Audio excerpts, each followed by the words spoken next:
નમસ્કાર ખેડૂત મિત્રો, આજના વિડીયોમાં આપણે વાત કરી રહ્યા છીએ એક એવી દવા વિશે જે જમીનમાંથી થનારા રોગોને સંપૂર્ણ નાશ કરે છે। એ દવાનું નામ છે માઇકોરાજા। જો તમારા પાકમાં મૂળ સડો, કાંડા સડો, ઉકાળો, સુકાવો જેમ કે જમીન જન્ય રોગો આવે છે તો આ વિડીયો અંત સુધી જરૂર જોજો। ખેડૂત મિત્રો, માઇકોરાજા કોઈ કેમિકલ દવા નથી। માઇકોરાજા એક જીવાણુ આધારિત બાયો ફંગીસાઇડ દવા છે જેમાં ખાસ પ્રકારનો ફાયદાકારક ફૂગ હોય છે જેનું નામ ટ્રિકોડર્મા હર્ઝેનિયમ। આ ફાયદાકારક ફૂગ જમીનમાં રહેલા નુકસાનકારક ફૂગને ખાઈ જાય છે અને પાકનો રોગોથી બચાવે છે। માઇકોરાજા જમીનમાં ગયા પછી જમીનમાં ઝડપથી ફેલાય છે, નુકસાનકારક ફૂગ પર હુમલો કરે છે, તેમના વૃદ્ધિને રોકી દે છે, પાકના મૂળને મજબૂત બનાવે છે, એટલે કે રોગ થાય તે પહેલાં જ રોગોનો અંત કરી દે છે। મિત્રો, માઇકોરાજા લગભગ તમામ પાકમાં ઉપયોગી થાય છે, તે છતાં પણ જીરું, ચણા, તુવેર, મગ,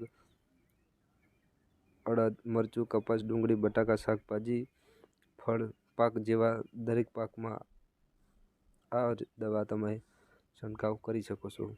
ખાસ કરીને જીરા માટે બેસ્ટ હાલની સિઝનમાં છંટકાવ પણ બહુ સારું એવું રિઝલ્ટ મળે છે। તો મિત્રો, માઇકોરાજા વાપરવાની રીતની વાત કરીએ તો જમીનમાં આપવાની રીત: માઇકોરાજા 1 થી 2 કિલો પ્રતિ એકરમાં 50 થી 100 કિલો સડી ગયેલ ખાતર સાથે મિક્સ કરો। વાવણી પહેલાં અથવા વાવણી પછી જમીનમાં આપો।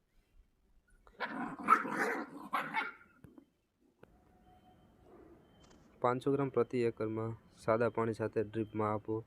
10 ગ્રામ પ્રતિ કિલો બીજને છાયામાં સૂકવો, પછી વાવણી કરો।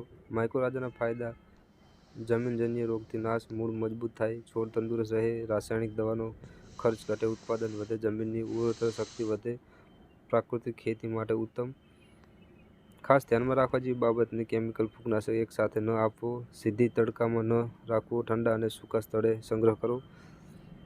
ખેડૂત મિત્રો, જો તમે ઓછા ખર્ચે વધુ ઉત્પાદન લેવા માંગતા હોય તો અને જમીનને લાંબા સમય સુધી તંદુરસ્ત રાખવી હોય તો માઇકોરાજા જરૂરી અપનાવો।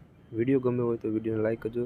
આપણી ખેડૂત ભાઈ યુટ્યુબ ચેનલમાં નવા હોય તો ચેનલને સબસ્ક્રાઈબ કરજો, જેથી કરીને આવનાર નવા વિડીયોની માહિતી તમને 100% જાણવા મિત્રો મળી રહેશે। અને માઇકોરાજા જીરું માટે 30 થી 35 દિવસ સુધી તમે સમયગાળામાં પણ આપી શકો છો, એ પણ લેબલ આધારિત જે એગ્રોવાળાની ભલામણથી તમે તેનો ઉપયોગ કરી શકો છો। જય જવાન,